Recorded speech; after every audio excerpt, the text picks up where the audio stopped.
할렐루야. 느헤미야와 함께하는 회복의 시간 20번째입니다. 여러분 모두를 주님의 이름으로 사랑하고 축복합니다. 하나님의 말씀 보겠습니다. 느헤미야 6장 15절 성벽 역사가 52일 만인 엘루럴 25일에 끝남에 우리의 모든 대적과 주위에 있는 이방 족속들이 이를 듣고 다 두려워하여 크게 낙담하였으니 그들이 우리 하나님께서 이 역사를 이루신 것을 알미니라. 아멘. 오늘은 성벽 완성이라는 주제로 말씀을 나누도록 하겠습니다. 예루살렘 성벽을 건축하는데 방해하는 무리들이 있습니다. 동서남북에서 우겨싸여서 대적들이 반대하는데 특별히 산발랏과 도비아는 그 일의 주동자들입니다. 그들이 느헤미야에게 반역죄를 씌우기 위해서 정치적인 그런 유언비어 배포와 또 종교적인 거짓 선지자들을 동원함으로 올무를 놓았습니다. 느헤미야는 그들의 계획을 무시하고 깨어서 기도하면서 성벽 건축에 매진을 합니다. 참 힘들고 어려운 그런 마음을 이겨내는 것이고 하나님 앞에 얼마나 간절히 부르짖어야 하는지 우리가 알게 됩니다. 무엇이 길인지 무엇이 사실인지 알지 못하기 때문에 우리는 주님 앞에 성령의 충만함을 통하여서 주님, 악한 자들의 괴계가 무효화되게 다윗이 아히도벨의 계획을 무효화시키는 것처럼 우리는 기도해야 되는 것이에요. 느헤미야가 왕이 되려 한다는 그 반역죄 올무가 실패하자 이제는 직접적으로 이 느헤미야의 신변의 위협을 통하여서 느헤미야를 성전으로 피신시켜 율법의 죄를 범하게 만들려고 그렇게 죄를 꾸미고 있어요. 10절에 이후에 무헤다벨의 손자 들라야의 아들 스마야가 두문불출하기로 내가 그 집에 가니 그가 이르기를 그들이 너를 죽이러 올 터이니 우리가 하나님의 전으로 가서 외소 안에 머물고 그 문을 닫자. 저들이 반드시 밤에 와서 너를 죽이리라 하기로. 느헤미야는 신앙심이 깊은 사람입니다. 신실한 사람이에요. 그런데 어느 날 이 바쁘고 힘든 가운데 종교 지도자 가운데 하나인 스마야가 두문불출하는 소식을 들었습니다. 그리고 일부러 소문을 냈겠죠. 스마야가 안 보인다, 안 보인다, 무슨 일인가. 그래서 걱정돼서 이 느헤미야가 스마야를 신방을 하게 됩니다. 그리고 스마야는 그 장기간 동안 두문불출했던 이유가 무엇인가? 하나님과 교제하는데 하나님의 계시로 너의 위험을 알려주었다. 느헤미야 총독님, 당신이 아주 큰 위험에 처해 있습니다. 적들이 와서 밤에 와서 당신을 죽일 것이니 하나님이 그렇게 가르쳐 주셨기 때문에 당신은 나와 함께 예루살렘 성전 외소, 내소는 지성소를 말하고 외소는 성소를 말해요. 그곳에 들어가서 숨어 있으면 문제가 없이 이 일이 지나갈 것이다 라고 그렇게 말하는 거예요.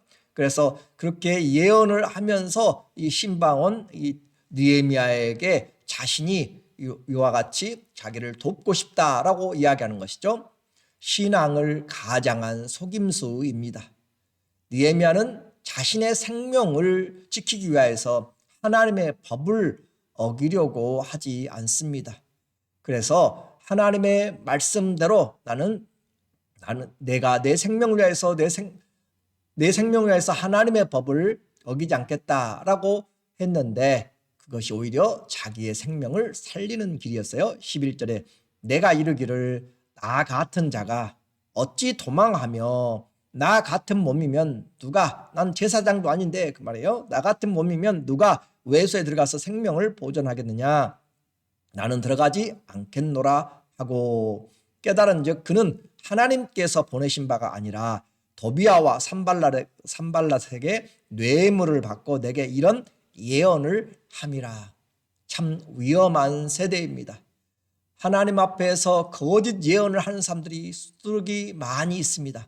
거짓 선지자, 거짓 예언자들 스스로도 속고 있는 사람이 있고 또 돈을 위하여서 거짓으로 지어낸 자들도 있습니다. 모두가 다 불쌍한 영혼들이에요. 신앙생활의 큰 유혹은 바로 이와 같은 거짓 선지자, 거짓 목자들을 통해서 다가옵니다. 그러므로 우리가 배워야 될 것이 무엇입니까? 자신의 신앙은 스스로 지켜야 됩니다. 말씀과 성령의 인도함을 받아서 주님과 교제하지 않으면 속기 딱 좋은 것입니다. 마지막 때는 적그리스도와 그 거짓 선지자들이 나와서 할 수만 있으면 믿는 자들도 유혹하고 시험에 들게 만들려고 그렇게 하는 세상이 되었습니다. 그러면 우리는 흔들리지 않는 영원한 진리 위에 자신의 믿음을 건축해야 어떤 어려움, 어떤 거짓들이 와서 어떤 계시와 어떤 환상과 어떤 능력을 이야기를 해도 그곳에서 넘어가지 않고 하나님의 진리의 말씀에 굳게 설 수가 있습니다. 목회자를 잘 만나는 것 너무 중요해요. 그러나 결국의 책임은 내가 져야 된다는 것을 우리는 기억해야 됩니다. 내게 기회가 있을 때 내가 하나님의 말씀을 내가 직접 읽어야 되고, 내가 하나님과 직접 기도하며 교제해야 되고, 신앙생활은 내 대신 해줄 사람이 없습니다. 결국은 나와 주님과 1대1이며 그리스도의 심판대 앞에서는 각각 자기의 모든 행위를 하나님 앞에 또 그리스도 앞에 고백하게 되는 것입니다. 그리고 그 행위에 따라서 심판을 받게 되는 것이죠. 우리 자신의 신앙 스스로 지켜야지 나중에 누구 핑계할 수가 없습니다. 우리는 좋은 동역자들 만나는 것 얼마나 축복인지 모릅니다. 그래서 서로를 귀하게 여기고 서로 말씀 안에서 시와 찬미와 신령한 노래로 서로 교제하며, 그렇게 하려면 우리 안에 그리스도의 말씀이 풍성히 거해야 됩니다. 그리스도의 평강이 우리의 마음을 주장하도록 해야 됩니다. 그것이 우리가 지금 이 시대에 은혜 받을 만한 때, 구원의 때에 하나님의 말씀을 우리가 배우고 진리 안에서 잘 준비되는 것입니다. 앞으로 다가올 위험들을 위하여서 우리는 그리스도의 말씀이 진리의 말씀 안에서 잘 세워지도록 자신을 준비시키는 것, 그것이 중요합니다. 느헤미야는 총독이지만 하나님 앞에서 겸손한 자입니다. 나 같은 자가 어떻게 내 목숨 하나를 위해서 하나님의 법을 내가 어기고 들어가겠는가? 그곳은 또 제사장만 들어가는 곳인데 나는 그렇지 하지 않겠다. 그 말은 내 생명보다 하나님 말씀을 더 귀하게 여기겠다. 하나님 말씀에 순종해 내 자신은 충성하겠다. 그 말이죠. 그는 진실한 하나님을 경외하는 믿음을 드러낸 것입니다. 우리의 참 믿음은 위기 때에 나타나는 것이에요. 원수들과 타협하느냐, 또 거짓과 타협하느냐. 진짜 믿음은 위기에 나타나는 것이고 고난의 때에 나타납니다. 좋을 때는 다 좋아요. 그러나 시험이 오고 환난이 닥칠 때 나는 하나님 찾아가지 않겠다라고 하는 사람들, 나는 고기 잡으러 가겠다라고 하는 사람들, 나는 처음으로 돌아가겠다 하는 사람들이 많이 있습니다. 히브리서에 특별히 그런 일들을 많이 이야기하고 있어요. 예수님의 성령의 그 은사의 비추심을 받고도 돌아가 버린 자들, 그런 자들에게 경계하는 것이에요. 믿음은 뒤로 물러가서는 안 됩니다. 오직 그리스도의 진리 안에서 끝까지 믿음의 경주, 주님이 시작하셨습니다. 그 주님과 함께 주님으로 마치는 것, 그것이 온전케 하신 이인 예수님을 바라보고 가는 것입니다. 스마야는 뇌물을 받고 하나님의 이름으로 거짓 예언을 할 뿐 아니라 자기 민족의 신실한 지도자 느헤미야를 죽이는데 앞장서는 악한 도구로 전락하였습니다. 발람도 발락에게 그렇게 돈의 유혹을 받아가지고 이스라엘을 저주하도록 그렇게 넘어가는 그런 일들을 한 사람이고, 결국은 여호수아와 그 군대에 의해서 죽임을 당하게 됩니다. 많은 사람들이 하나님의 이름의 능력과 또 예언들을 통하여서 잘못된 길로 갈 때가 가는 사람들이 많이 있습니다. 우리는 경계해야 됩니다. 능력이, 역사가 중요한 것이 아니라 이 능력의 목적이, 이 역사의 기원이 어디인지를, 성령인지를 사단인지를, 그리고 그 목적이 하나님께 영광인지를, 자기의 영광인지를 분별해 내야 됩니다. 스마야는 이방 선지자, 이방 지도자들에게 자기 민족의 지도자를 내주는 가룟 유다가 예수님을 판 것처럼 거짓 선지자는 시대를 불문하고 항상 있습니다. 양의 탈을 쓴 이리들을 조심하라. 분별하라 라고 그렇게 이야기해요. 13절 그들이 뇌물을 준 까닭은 나를 두렵게 하고 이렇게 함으로 범죄하게 하고 악한 말을 지어 나를 비방하려 하였느니라. 느헤미야 믿음 있는 줄 알지? 아니다. 느헤미야 저 사람 하나님의 율법도 어기면서 제사장밖에 들어갈 수 없는 그곳에 자신의 목숨을 위하여서 들어갔다라고 그렇게 소문나기 시작하면 아무도 이 느헤미야의 리더십을 따르지 않습니다. 특별히 유대는 신앙 공동체입니다. 신앙 공동체에서 신앙을 무시하는 자, 하나님의 말씀을 지키지 않는 자들에게 어느 누구도 따르지 않을 것입니다. 그래서 이와 같이 두렵게 하고 생명보다 더 중요한 것이 어디 있어요? 두렵게 하고 범죄하게 하고 비방하여서 이 역사를 마치려 하는 것이에요. 사단은 지도자들을 무너뜨리려고 할 수 있으면 많은 것들을 동원합니다. 우리 자신이 잘 서야 돼요. 이 일에 많은 정치, 종교 지도자들이 가입이 되어 있습니다. 14절에 내 하나님이여 도비아와 산발랏 이 대표적인 이 느헤미야의 반대 세력이죠. 이 종교적인 세력과 여선지 노아다와 그 남은 선지자들, 이 여자 선지자와 그 남은 선지자들 많은 사람들이 지금 이 뇌물의 사건에 이 거짓 예언 사건에 함께 결탁되어 있습니다. 곧 나를 두렵게 하고자 한 자들의 소행을 기억하옵소서 하였노라.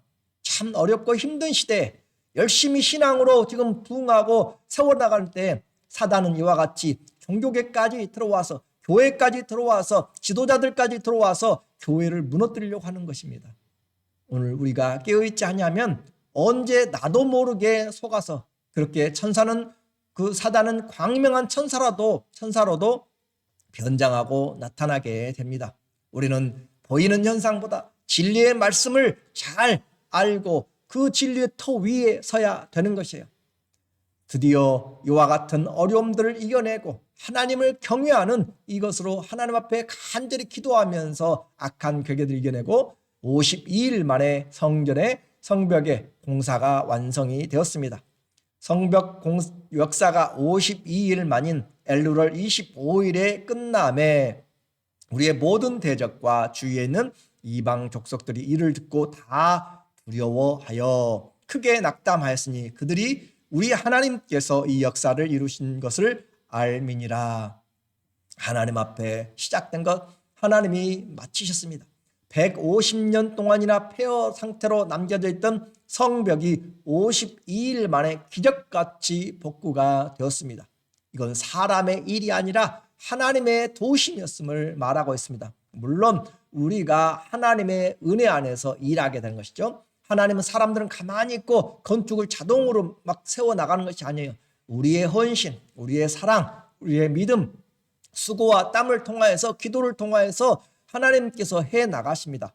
이 땅에서도 하나님의 나라 일은 하나님이 우리들을 통하여서 하나님의 자녀들을 통하여서 선한 도구로 각양각처에서 일하시는 것입니다. 주님 앞에 우리 자신들이 어떤 도구가 될 것인가, 악에 쓰임받는 악한 죄의 도구가 될 것인지 선한 일에 쓰임받는 의의 도구가 될 것인지 우리 자신은 그 일에 잘 분별을 해야 돼요.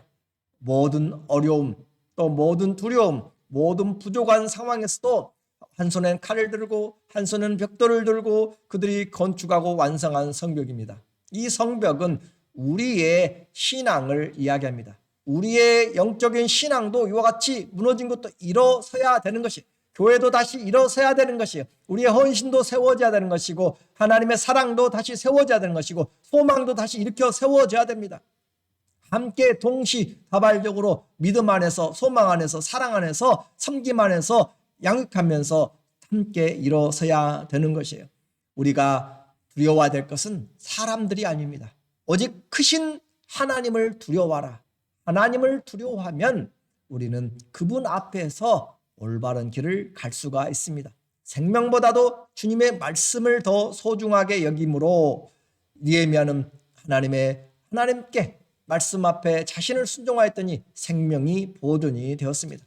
주님의 제자들은 자신을 위해 살 때 목숨을 잃어버린다고 했어요. 오히려 나를 부인하고 주님이 주신 자기의 십자가를 지고 주님을 좇을 때 생명을 얻으리라 라고 그렇게 이야기합니다. 곧 나를 위해서 살아가면 잃어버릴 것이고 주님을 위해서 살아가면 우리는 하나님 앞에 얻게 됩니다. 모두가 다 그리스도의 심판대 앞에 서는데 그것을 중요하게 잘 생각하시면 우리의 삶이 나를 위해서가 아니라 주님을 위해서 살아가도록 주님이 우리에게 강권적인 끌어가는 사랑을 주셨습니다. 느헤미야는 어떻게 이 일을 시작하였어요? 먼 땅에서 있을 때 하나님을 사랑하고 또 하나님의 일을 기대하는 자에게 이 소식이, 이 어려움 당하고 환난에 처한 백성들의 그 아픔을 들었고 또 불타고 또 쓰레기 더미가 되어버린 그런 황무하게 된 성의 이야기를 들으면서 하나님 앞에 금식하고 울고 기도하면서 기도로 시작한 것이죠. 그 기도가 자신을 변화시켰습니다. 이 일은 남이 할 것이 아니라 내가 할 일이다. 하나님 앞에 기도하니까 이 전도는 남이 할 것이 아니라 내가 할 것이고 이 봉사는 남이 할 것이 아니라 내가 할 것이고 하나님 앞에 기도하니까 주님이 우리가 할 분량을 열어주신 것이고 우리가 할 수 있는 능력을 주신 것이고 우리에게 주님이 자기 자신이 변하는 것이 기도입니다. 내가 먼저 하나님의 뜻으로 기도가 되고 내가 변화되고 기도하니까 왕의 마음이 바뀌게 되고 기도하니까 하나님께서 그 힘들고 어려웠던 일들을 원수의 대적들을 이겨내면서 마칠 수 있게 하였습니다. 그래서 19절에 그들이 도비아의 선행을 내 앞에 말하고 또 내 말도 그에게 전하매 도비아가 내게 편지하여 나를 두렵게 하고자 하였느니라. 성벽은 완성되었는데 그 과정들을 보니까 그리고 지금도 여전히 남아있는 잔당들 그들이 결탁하였어요. 이 유대의 지도자들이 결혼으로 또 관계들로 친척으로 그렇게 연결돼 가지고 도비아의 선행을 말합니다. 악한 자잖아요. 산발락과 도비아. 그런데 그 사람의 선행, 도비아가 이번에 이렇게 했어요 저렇게 했어요 하면서 악한 자의 선행을 내게 말하고 또 느헤미야의 말도 그에게 다 정보를 전해줍니다. 도비아가 내게 편지하여 나를 두렵게 하고자 하였느니라. 이와 같은 일이 이 느헤미야의 마음에 있었지만 그럼에도 불구하고 어떻게 해요? 그는 하나님의 말씀을 더 우선적으로 생각하면서 자기의 십자가를 지고 주님을 쫓아갔더니 주님이 승리하게 했다라고 하는 거죠. 주님을 위해 살면 얻는다라고 했습니다. 결국 이와 같이 느헤미야는 기도로 시작해서 기도로 사역을 완성했습니다. 하나님 앞에서 기도할 때 왕이 움직였고 기도할 때 거주지가 옮겼고 기도할 때 전쟁의 폐허 속에서 하나씩 사람들의 마음이 일어나기 시작했고 그리고 벽돌들이 올라가기 시작했고 큰 성이 완성이 되었습니다. 하나님은 지금도 주님의 말씀을 듣고 하나님의 말씀을 마음에 품고 기도하는 사람, 그 기도가 나를 움직이는 것이고 기도가 가정을 움직이고 기도가 우리의 교회를 움직이고 기도가 하나님의 뜻을 이루어 나가게 됩니다. 기도는 내 뜻을 이루는 것이 아니라 아버지의 뜻을 이루는 것입니다. 누구를 통하여서요? 나 자신, 기도하는 사람을 통하여서 시작되는 것입니다. 기적은 바로 내가 움직이는 것이요. 내가 주의 말씀 앞에 순종하는 것입니다. 말씀을 청종하고 듣고 기도함으로 바울이 선교하면서 하나님 앞에 간절히 기도할 때 또 말씀을 전할 때 빌립보에 있는 자주장사가 들어서 루디아가 들어서 하나님의 말씀을 하나님이 마음을 열어서 그의 마음을 열어주니까 그의 집이 바로 빌립보 교회의 시작이 되게 된 것입니다. 마음을 열어 청종하게 하매 하나님께서 우리의 마음을 열어서 청종하게 하고 기도하게 하고 사모하게 하고 헌신하게 하고 하나님 우리 안에 강권적인 사랑, 미친 사랑, 하나님께서 그와 같이 강한 미쳐도 우리가 하나님을 향하여서 미친 것이라고 했죠. 하나님 앞에 이와 같이 강권적으로 끌어가는 사랑이 내 안에서부터 일어나게 됩니다. 오늘 우리에게 새 일을 행하는 것 하나님 앞에 듣고 기도하고 힘들어도 기도하며 깨어서 나 자신이 하나님 앞에 시간을 내고 또 칼과 벽돌을 잡고 일과 또 교회를 섬기며 이 균형을 잡히면서 하나님 앞에 최선을 다할 때 교회와 가정과 하나님 나라의 아름다운 흔적을 세워놓고 하나님의 역사가 정말 하나님이 우리의 인생을 사용하셨다라고 고백할 수 있는 그런 신앙의 흔적들이 많이 완성되기를 예수님의 이름으로 간절히 축원합니다. 아멘. 기도하겠습니다. 하나님 아버지, 보이지 않던 성벽이 마침내 완성이 되었습니다. 그곳에 수많은 사람들의 땀과 기도와 헌신들이 또 좌절들이 있습니다.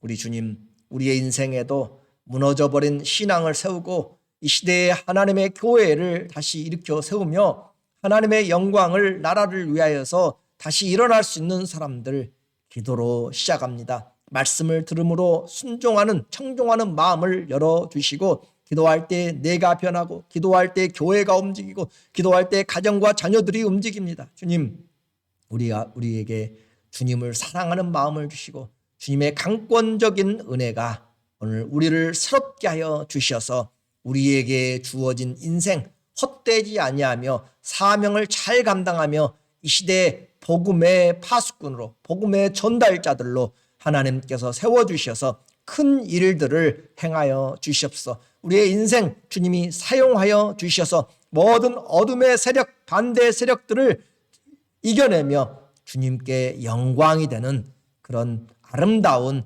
신앙의 공동체 세워나가도록 축복하여 주시옵소서. 예수님의 이름으로 감사하며 기도드립니다. 아멘. 우리에게 주어진 모든 것 기회입니다. 감사합니다. 섬김에도 때가 있습니다. 그리고 지금이 기도할 때입니다. 지금이 전도할 때고, 지금이 섬길 때고, 지금이 한 손에는 세상에 우리의 삶을 주님 앞에서 주님을 위해서, 또 한 손에는 교회의 믿음과 섬김을, 교회를 하나님 앞에 기도하면서 주님이 붙잡고 일하시는 그런 손에 붙잡힌 하나님의 사람들 다 되시기를 다시 한번 주의 이름으로 간절히 축원하고 축복하고 사랑합니다.